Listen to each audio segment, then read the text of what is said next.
Hi, welcome to TECsperts, where the East Carolinian and Tech TV come together to preview ECU athletics. This is Brian Woodkovich, the sports editor for the East Carolinian. This is Tyler Kelbaugh, the beat writer for the East Carolinian's football program. This is Jesse Deal, the football editor for the East Carolinian. And this is Adam Decker, the other football beat writer. All right, so this week we have the Val-Tech game, a big game. ECU actually pulled it out after going down 14-0. In this game, James Summers came in the second quarter, surprisingly. So talk to me a little bit about that, Jesse Deal. Why do you think that they decided to go with James Summers after Blake Kemp had already tied up the game? I think a lot of it had to do with ECU having the momentum going into that drive and the weather conditions too. I know Ruff, he said the conditions really didn't play a factor, but I feel like they did because, Summers' running ability, it takes, he's got the step ahead of the defenders who are running on wet grass. So I feel like that, combined with the way the game was flowing, it really set Summers apart and going forward there. I don't doubt either that maybe it was like a preset thing, because it was the very first drive ECU had in the second quarter. Maybe they just said, we're going to do this, because I feel like if they were going to bench Blake Kemp and bring in Summers, they would have done it after the 2 turnovers. But, they let him in. Kemp battled back, scored 14 points, tied up the game, and then Summers came in. I thought it was kind of an odd placement for him to come in, so I feel like it was all pre-made. That makes a lot of sense. I think it was probably pre-made as well, but you got to really talk about the chemistry that the team has. I mean, they were rolling. They were down 14-0. Blake Kemp starts to lead them back. He gets the 2 scores, and they go to Summers when seemingly the wind was at their backs. I thought they were crazy for taking Kemp out there, but Summers comes right in and picks up where they left off and scores the touchdown and puts them up 21-14. Right, so Isaiah Jones talked about it. He was just like, it was a terrible start. Do you think that ECU, because of that start, do you think that they might just stick with Summers the rest of the way, considering how well he did? Or do you think that was just a one-game thing? Isaiah Jones said that it was borderline the worst start in college football history, is what he said. But I don't think you can completely blame Kemp for everything. He got hit on the one, and the fumble slipped out of his hand, just like in the Florida game. But I think Kemp was still listed as a starter on the depth chart today, so I think they're just going to use the 2 quarterbacks tandem the whole way. So. To me, the thing about it that I look at it is just like, how hard is it going to be when Blake Kemp throws an interception in the game, and it's just like, oh my God, we need to go right back to Summers. Is that going to be the thing with the fans? Because even though the fans aren't the team, it's still kind of hard just to say, oh, forget the fans. So what do y'all think about that? I feel like this team doesn't really care. Ruffin McNeil, he loves the fans, but he's not going to let them affect his decision-making when it comes to the quarterbacks. The team is very close-knit. They do rally around both guys. I wouldn't imagine that if Kemp makes a mistake that they're going to be like, oh, we got to yank him because there might be some media backlash. They want to see both of these guys succeed. Yeah, you bring up a good point, though, Kai, and it's going to be really a balancing act for Ruffin McNeil and Dave Nickel to kind of decide who they're going to go with, because one thing you don't want to do is you don't want guys looking over their shoulder. You don't want guys feeling like every single play, their starting job is relying on that. So it's really going to be a fine line to walk for Ruffin McNeil. But I think at the end of the day, I don't think they're going to use 2 quarterback system for the rest of the year. I think somebody's going to, really take a grasp on the job at some point. And part of it is what the defense presents. I mean, Virginia Tech is a team that struggles with dual threat quarterbacks, which sets Summers up in a perfect position, more so than Kemp. Well, and the same way you talked about, if Blake Kemp makes a mistake, Summers, everybody makes a mistake. Summers will make a mistake. He might fumble. He might throw an interception. So it can go both ways. But I agree with Brian. I feel like one's going to stick out and play the majority of the time. Right. So the thing about the ECU offense is just, it's, bubble screens, slants. So do you think that Kemp is still better fit for this, or do you think that they should go to Summers? I'm going to ask everyone's opinion about that. Do you think that they still should go to Summers just because of the fact that he has that dual threat in him, and it's just like it's so hard to scheme around it?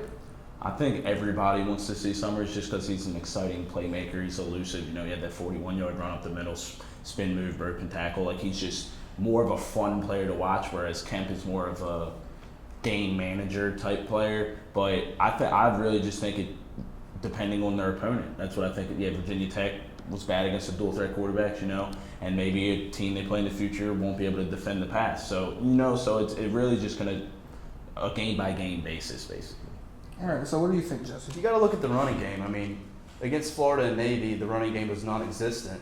And when you have Summers running so much and using Chris Harrison as a blocker, that seemed to really work. So I feel like they should go with Summers from this point on and just use Kemp as a safety blanket. Right. Yeah, I'd like to see Summers as well. I think he's a much more exciting player to watch just as a fan of the game. But I think what it really comes down to is if he can prove that he can make the throws consistently, he made some nice throws in the rain, then he's got to be the guy that gets all the snaps. But until he shows in practice, I feel like you got to trust the coaching staff. If they're starting Blake Kemp, it's because they're not sure that Summers has the arm talent to consistently beat defenses. You got to remember that the conditions helped his ability to run. So he's not going to be able to. You can't expect 169 yards on the ground every day.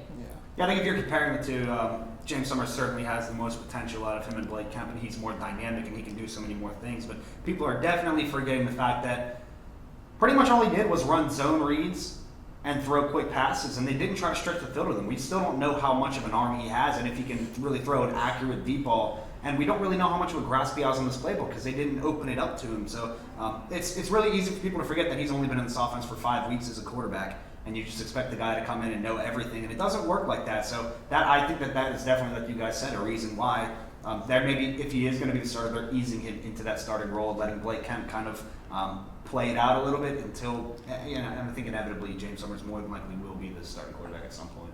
Right. So, I mean, the thing that I just like about Summers is it just seems like when you come in to a team, you as a quarterback, you really need to have something special. What Summers brings is that athleticism. He brings some excitement. He brings a way that he becomes a sixth weapon on the field. So it's not just a 5 he's throwing to. Like with Kemp, you're not really looking at a mobile quarterback. So I think what he did was he just kind of came in and he brought something that Blake Kemp really couldn't. So now it's just going to be on a week-to-week basis. But let's also talk about how the defense responded, because when the defense needed stops, it got the interception that it needed, and it played well. So what do y'all, Tyler, what do you think about the defense going forward? Well, they found themselves in a 14-0 hole. It would have been easy to lay down early. They had a really short field to defend, and they couldn't do it. I can't blame them for that. As soon as Virginia Tech had to march all the way down, I think they scored only 2 touchdowns after the first 8 minutes of the game.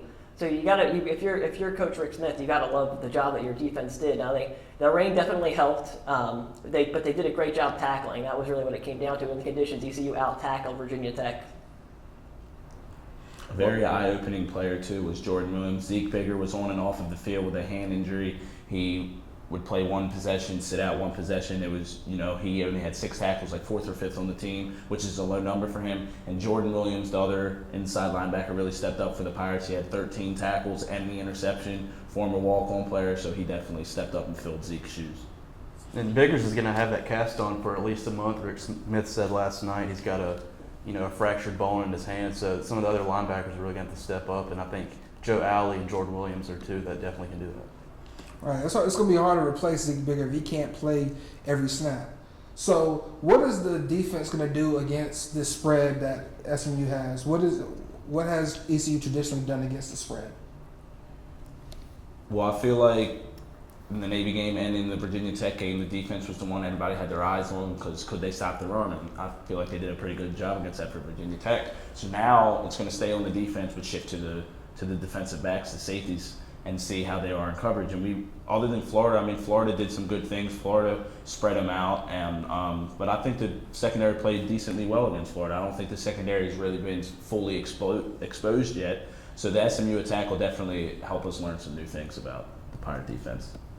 Yeah, SMU runs a really, really, really aggressive up-tempo offense, and that's something that their first-year head coach has been trying to instill. He was the offensive coordinator at Clemson, and he's come in and he's really instilled this very fast up-tempo offense and a lot of passing, and everything goes through the quarterback, Matt Davis, and he does, he's a dual-threat guy. He has 6 touchdowns, 2 interceptions, so he's a dude who really is explosive and is fit for that offense, and he's really going to be a handful for ECU. SMU might be 1-3, but their offense certainly isn't the problem. They put up a ton of points. They put up 37 against TCU. They put up 45 in a losing effort to James Madison last weekend. It's going to be a real test for the defense. All right, so now for the last segments, as we always do, we're going to go down to the nitty-gritty with the player, the impact player. So we're going to start over here with Brian.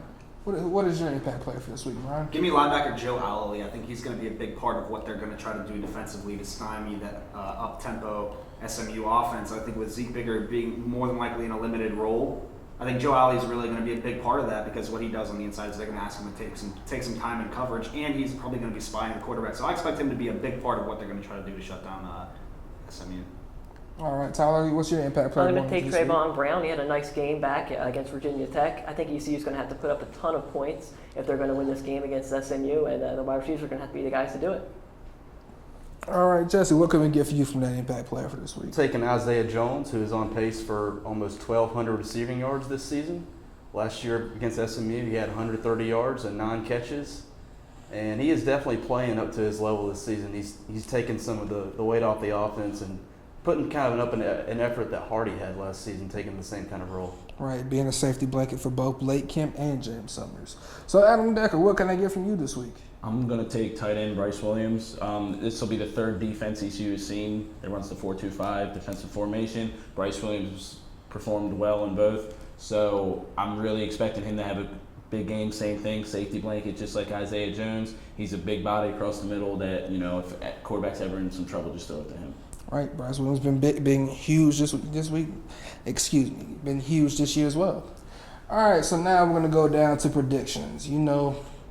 Brian, we're going to need this prediction for this week. Since you're the man, you're the reigning champion of the predictions. What can we get from you? I'm going to go 35-28 ECU. I think that at the end of the day, I think that ECU kind of opened up another dimension with their offense. I think they're going to want to build on that, and I think that it's going to be tough on the road, but I just don't think that SMU's there yet. They're really a program that is on the up. They're trying to rebuild, but right now I think ECU, they just have a lot of talent all over the ball. I'm going to go with the high-scoring game. I'm going to go with 45-34. ECU wins. I think that, like I said, ECU is going to need to put up a lot of points. I think they will be able to do that on the road. I think Ruffin McNeil's going to have his guys ready to go. Jesse?